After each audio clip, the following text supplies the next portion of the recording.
আপনি যতই ভালো করে থাকেন, চলেন, বলেন না কেন,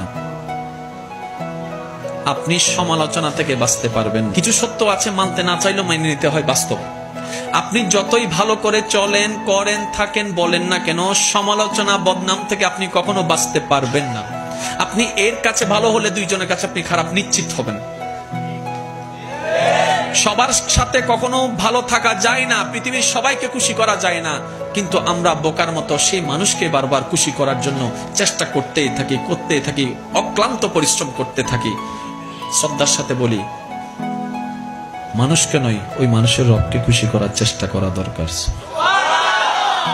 কারণ এই মানুষ কখনো আপনাকে আমাকে থ্যাংক ইউ না দিলেও ওই রবের রহমত আমাদেরকে ভরপুর করে দিবে। সুবহানাল্লাহ।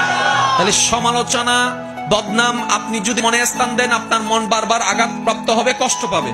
তাহলে যেই জিনিস আমাকে বারবার আঘাত দিবে সেটা আমার রাখার দরকার নাই। সেজন্য সবাইকে শুধু ক্ষমা করতেই থাকবেন।